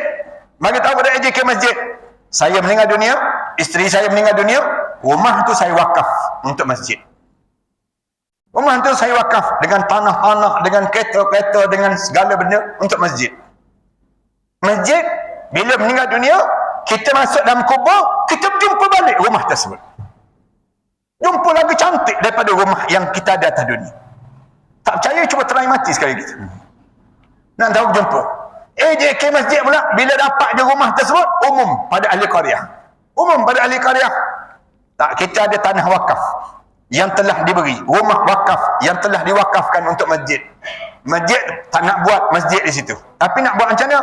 Kami nak jual tanah tersebut untuk diambil yang disebut dengan manfaat duit. Kita nak tukar, istibdal, dia panggil demikian. Nak tukar wakaf tersebut. Kemudian nak tukar kepada ambil duit. Tanah tu harga 600,000 dengan rumah dan sebagainya. Kita jawab, masjid tak nak jual 600,000. Masjid nak jual 300,000 saja. Separuh daripada harga rumah tersebut. Duit yang kita dapat tersebut, 300,000 lagi tu, kita sebut terus. Siapa yang beli, wajib datang semayang berjemaah di masjid. Kalau dia meninggal dunia, dia wakaf balik kepada masjid. Akhirnya, berulang-ulang harta tersebut menjadi milik masjid dan menjadi milik orang ramai. Ini keuntungan dalam hidup kita. Manakala ahli qaryah pula yang nak belajar, sambung ke universiti dan sebagainya, beritahu pada anak ahli qaryah yang nak menyambung, tak payah buat pinjaman PTPTN, tak payah buat pinjaman mana-mana, mari ambil duit masjid ni. Berapa yang kamu perlu untuk menghabiskan 4 tahun pengajian kami? Masjid bayar untuk kamu menjadi ahli qaryah di sini. Banyak manalah manfaat yang kita dapat. Ekonomi kita tersusun dengan cara yang sedemikian rupa. Yang ni yang dilakukan di kalangan kita. Ni tak, orang kita simpan harta. Orang tanya simpan untuk apa? Dia jawab simpan untuk bekalan hari tua, Ustaz. Sekarang tak tua lagi ke? Baru nak tua, Ustaz. Baru nak tua. Dia sebut demikian. Siapa yang ajar simpan untuk hari tua? KLBSP, Ustaz. KLBSP ajar simpanan untuk bekalan hari tua. Dah tua, tak guna-guna pun harta tersebut. Tuan-tuan perhati betul-betul, orang yang dah tua, dia tak guna pun, disimpan. Tak boleh guna pun. Bukan dia tak boleh guna, dia tak diberi oleh Allah untuk guna dah. Dia nak besar mana lagi rumah yang dia nak miliki? Duit 100,000 lagi. Masa nak mati 3 bulan lagi. Masa nak mati, duit 100,000 lagi. Dia nak mana lagi dalam hidup dia? Dia nak makan apa lagi yang tak makan? Nak makan daging tomahawk, gigi dah tak ada. Nak makan manis-manis, dah kena kencing manis. Nak makan apa? Nak makan shell out, dia dah ada go out dalam hidup dia. Dia nak makan apa lagi dalam hidup dia? Tak boleh dah. Daripada dia simpan begitu, baiklah dia hantar cepat-cepat ke akhirat. Supaya di akhirat kita ada dah bekalan kita untuk di sana. Biar cerdik dalam hidup kita. Ni kecerdikan dalam hidup. Ni simpan. Dah sampai pencen, balik kampung. Buat rumah besar. Untuk apa rumah besar? Di saat mana kita pencen, anak-anak kita pun tak tinggal dengan kita dah. Dia ada rumah tersendiri dah. Anak-anak kita tersebut. Siap dia rumah besar, beli kereta besar. Tak buat hati lagi, kahwin isteri besar pula. Masuk rumah baru. Seminggu je dia masuk. Meninggal dunia dia. Dah kereta baru dapat pada isteri baru. Isteri baru pula habis je dah, kahwin dengan suami baru. Suami baru pula petang-petang bawa kereta baru ni round kawasan kubur kita. Kita dalam kubur tu tengok macam-macam je kereta ni. Dia round saja tak apa, dia horn tu sakit hati dia. Bila dia horn tu rasa nak jadi hantu maklimah balik ke rumah je. Buat tak ada faedah dalam hidup kita. Berapa lama lagi kita boleh hidup di atas dunia? Kejap je masa demikian. Kemudian yang ketiga yang besar, yang akhir yang saya nak sebut, apa dia? Tolong jaga akhlak. Sebelum kita meninggal dunia ni, tolonglah jaga akhlak. Akhlak ni kena jaga dua je yang kita kena jaga sungguh-sungguh dalam hidup kita. Yang pertama, jaga akhlak kita dengan Allah. Biar kita betul-betul nampak kita ni hamba Allah. Biar nampak tanda kita ni dah bersiap nak menghadap depan Allah. Ada dah amalan-amalan yang kita buat. Sampai orang tengok kita tu macam ahli syurga yang sedang bergerak di atas muka bumi. Jumpa je dengan orang cerita tentang yang tu, cerita yang kita sebut. Saya nak tahu saya ni ahli syurga ke saya ni ahli neraka. Pernah Sayyidina Umar, dia naik atas unta, dia berjalan, ada kanak-kanak yang manggil Sayyidina Umar, "Ya Amirul Mukminin, ya Amirul Mukminin." Umar turun, jumpa dengan budak-budak tu. Umar sebut, "Anak-anak, boleh tak kalian doakan Umar agar Umar masuk dalam syurga Allah?" Budak-budak tu terkejut. "Ya Amirul Mukminin, bukankah kamu ni Amirul Mukminin? Kamu ni orang yang hebat, kamu ni sahabat Rasulullah." Anak-anak kecil. Lalu Umar kata, "Umar ni banyak dosa, wahai anak-anak. Umar ni Allah tak pandang. Adapun doa kamu Allah pandang. Doakan Umar agar Umar masuk dalam syurga Allah." Budak-budak ni angkat tangan, baca doa pada Umar. Bila dibaca saja doa, Umar ambil seuncang duit yang dibawa, Umar bagi pada kanak-kanak tersebut. Nak sebutnya gambaran bagaimana semakin kita berusia, semakin kita dekat dengan Allah.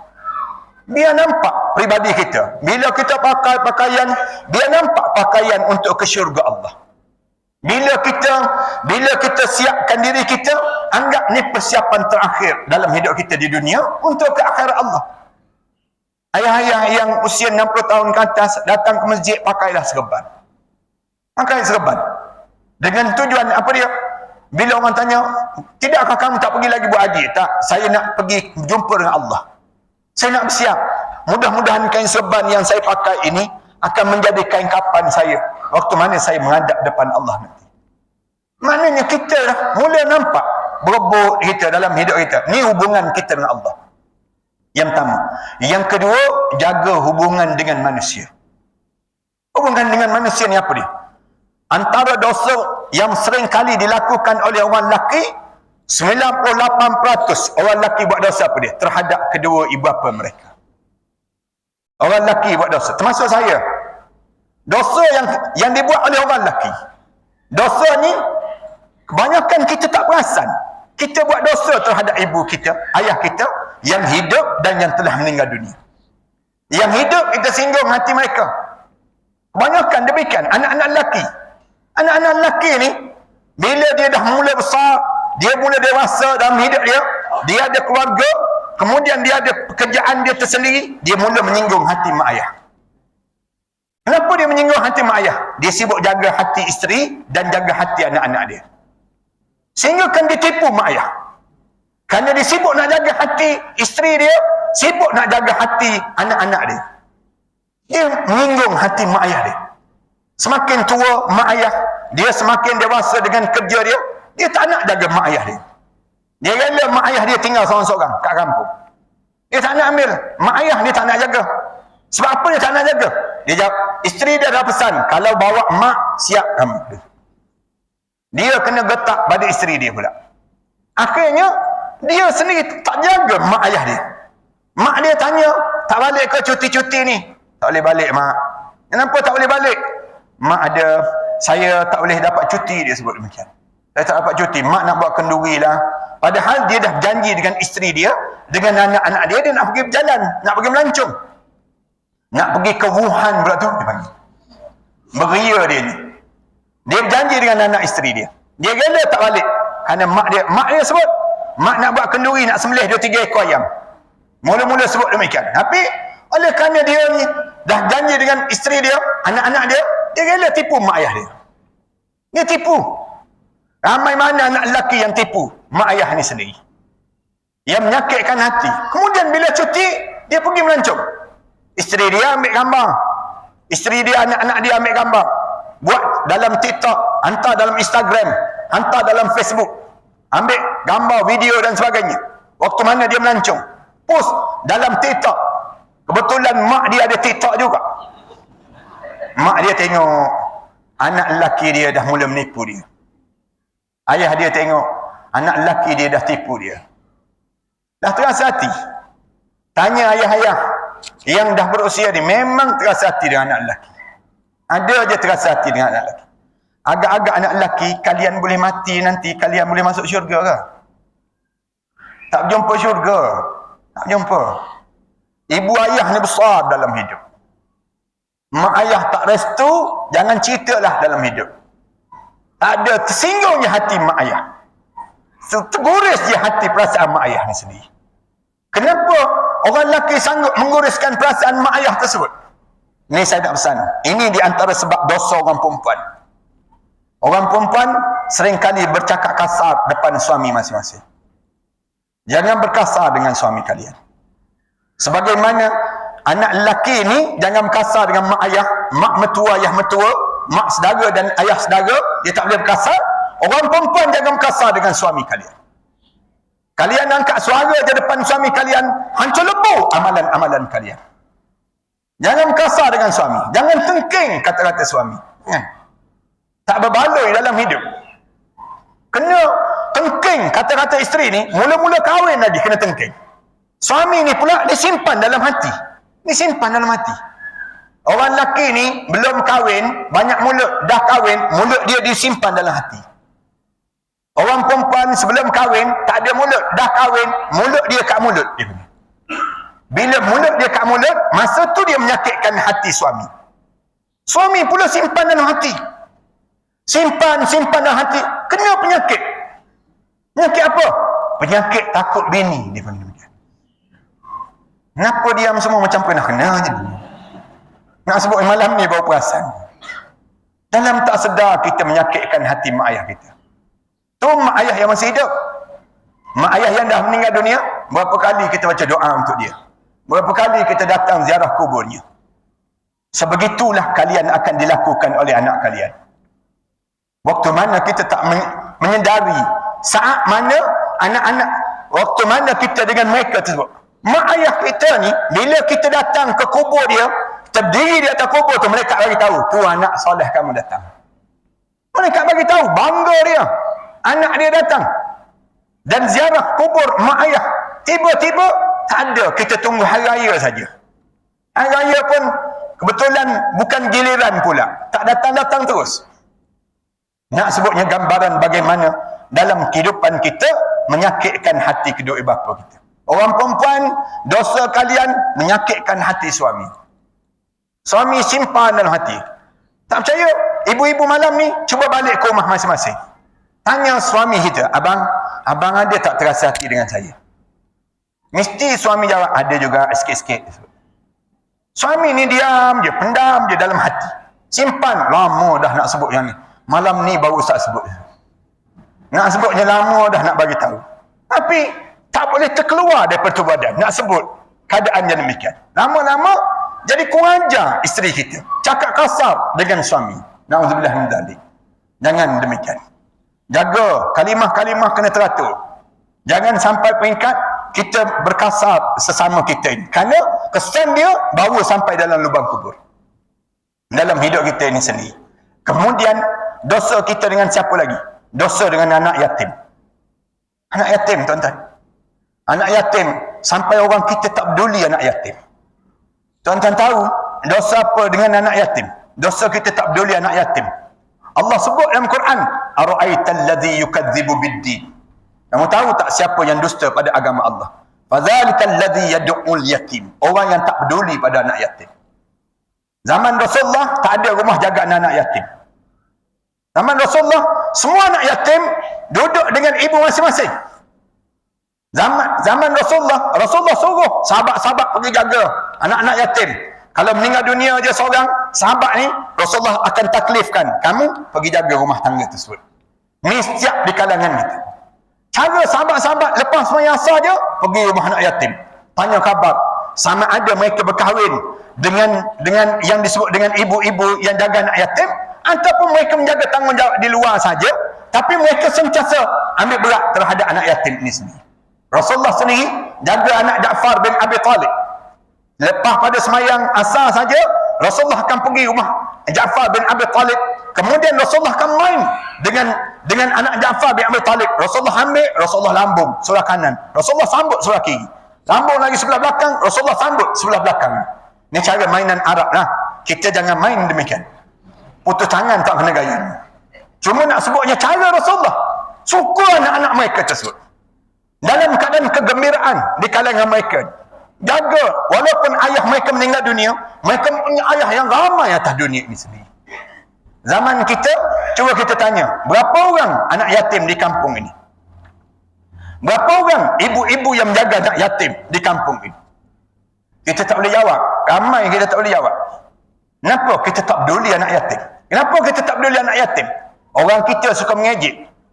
Kita ni kalau pergi jaga anak yatim 2-3 hari je.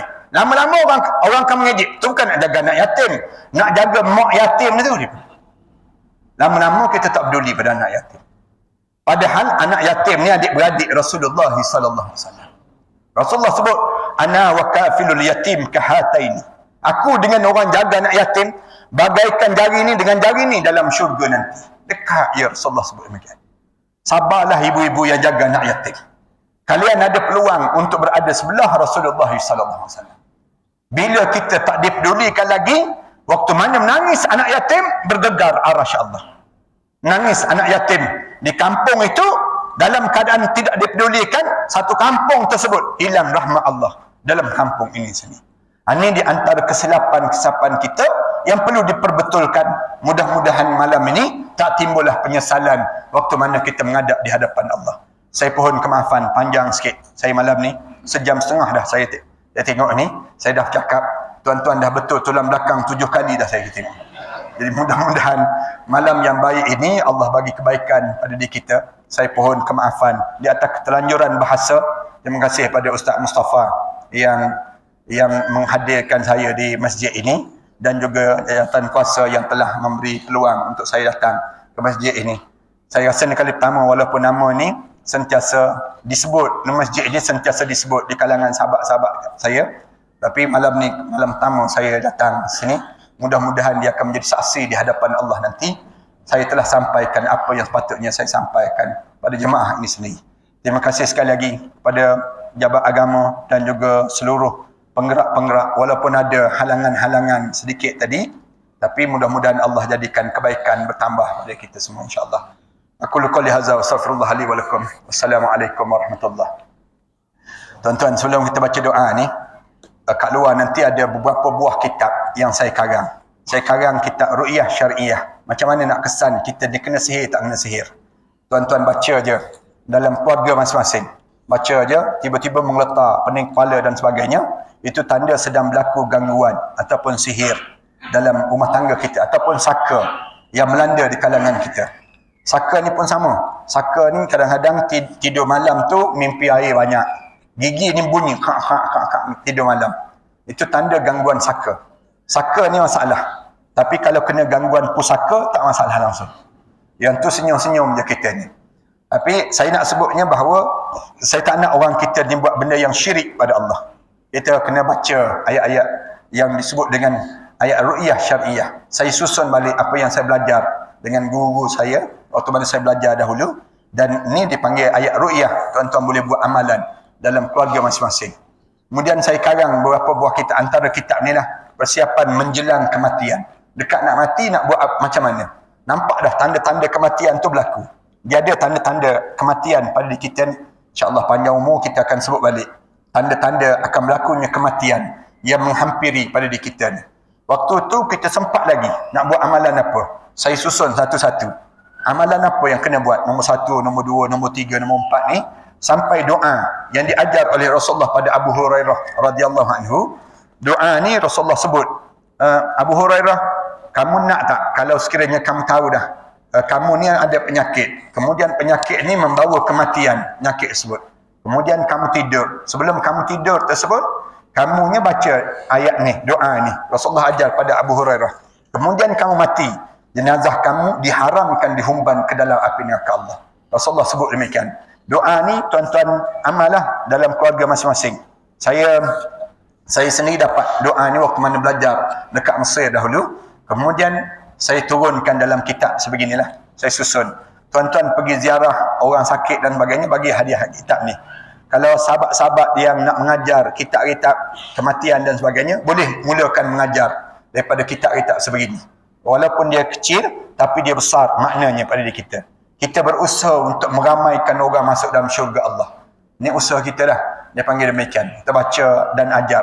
Tuan-tuan pergi ziarah orang sakit, bagi je hadiah kitab ni.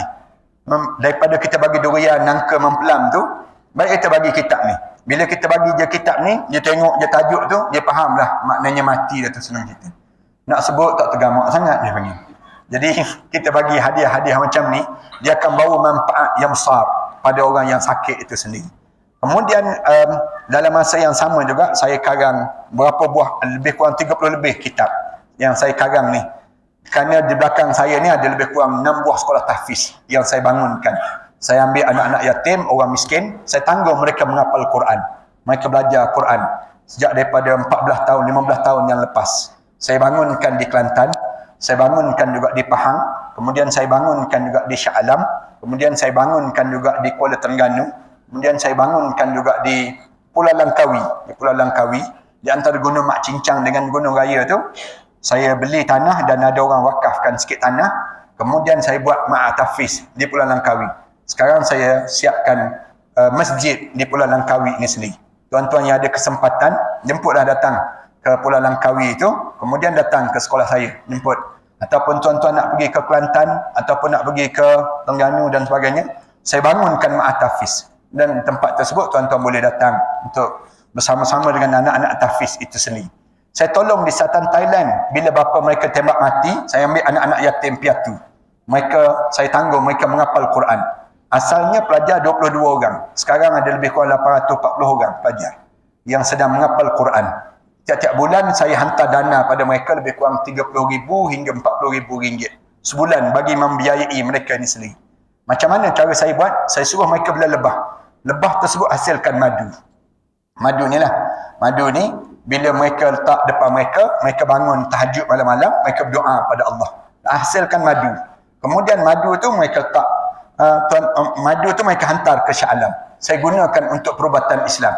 Orang yang kena sihir, saya kata minum air madu.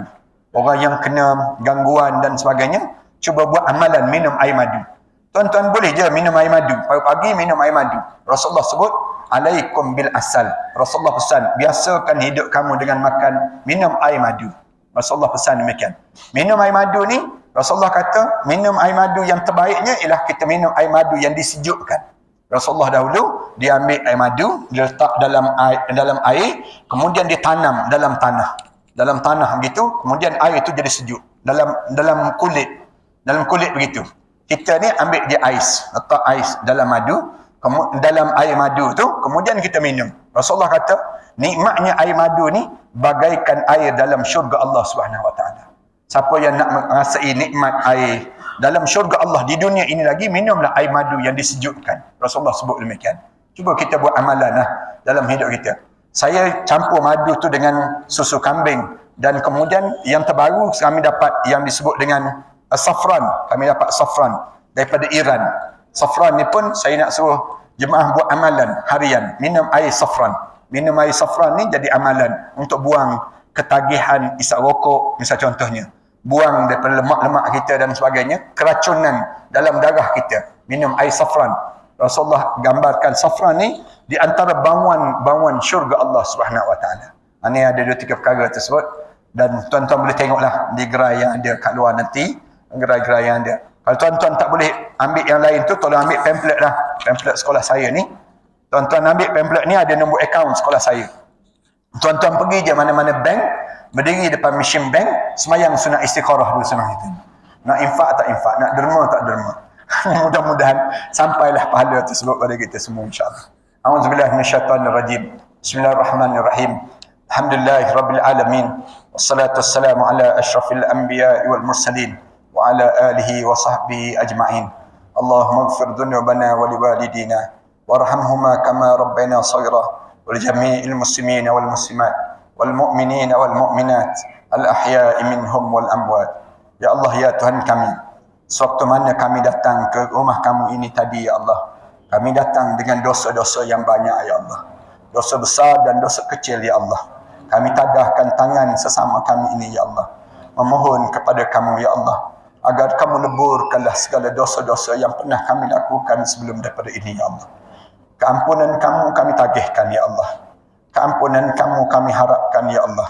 Kamu ampunkanlah kesilapan kami yang lalu, ya Allah, yang pernah kami lakukan dalam keadaan tidak sengaja, ya Allah, dalam keadaan kejahilan dalam hidup kami ini, ya Allah. Ya Allah, tunjukkanlah jalan hidup kami ke jalan yang lurus, ya Allah. Dekatkanlah hati kami dengan keimanan pada kamu, ya Allah. Dekatkanlah kehidupan kami dengan ketaatan pada kamu, ya Allah. Dekatkanlah perjalanan hidup kami pada kamu, ya Allah.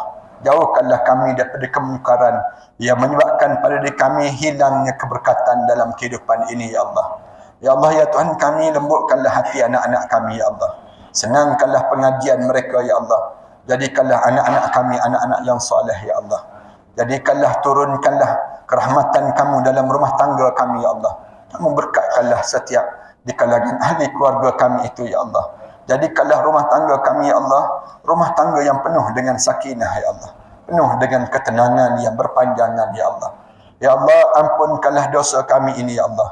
Tunjukkanlah kami jalan yang terbaik dalam hidup kami, ya Allah. Sehingga di penghujung perjalanan hidup kami nanti, ya Allah, bibir kami mampu menyebut La ilaha illallah Muhammadur Rasulullah. Saat terbujur kaku jenazah kami nanti, ya Allah, kamu ampunkanlah dosa kami, ya Allah. Saat dimandikan jenazah kami nanti, ya Allah, kamu gugurkanlah dosa kami dengan guguran air merinjis badan kami itu, ya Allah. Saat dikapankan jenazah kami nanti, ya Allah, kamu putihkanlah amalan kami lebih putih daripada kain kapan yang balut jasad itu, ya Allah. Saat mana diusung untuk disolatkan nanti, ya Allah, kamu gerakkanlah hati anak kami yang paling soleh, ya Allah, yang akan mengimamkan solat jenazah kami nanti, ya Allah, yang akan mengusung jenazah kami nanti, ya Allah, yang akan membawa kami ke liang lahat nanti, ya Allah. Dikala mana diturunkan jenazah kami nanti, ya Allah, ampunkanlah dosa kami, ya Allah. Rahmatilah kami, ya Allah. Ringankanlah himpitan kubur itu, ya Allah. Jadikanlah kubur kami sewangi-wanginya, ya Allah. Ya Allah, jadikanlah kubur kami di antar taman pada taman-taman syurga, ya Allah. Jangan kamu jadikan kubur kami di antar kawah pada kawah-kawah neraka, ya Allah. Di malam tama kami di barzah nanti, ya Allah, ketemukanlah kami dengan arwah ayah kami, ya Allah. Arwah datuk nenek moyang kami yang telah meninggal dunia sebelum daripada kami di Illiyin, ya Allah. Saat-saat sebegini, ya Allah, kerinduan itu seringkali bertandang dalam hidup kami, ya Allah. Rindu saat kami membesar di atas dukungan arwah ayah kami dahulu, ya Allah. Rindu saat kami tertidur di atas ribaannya dahulu, ya Allah. Rindu saat tangannya mengusap-ngusap di kepala kami dahulu, ya Allah.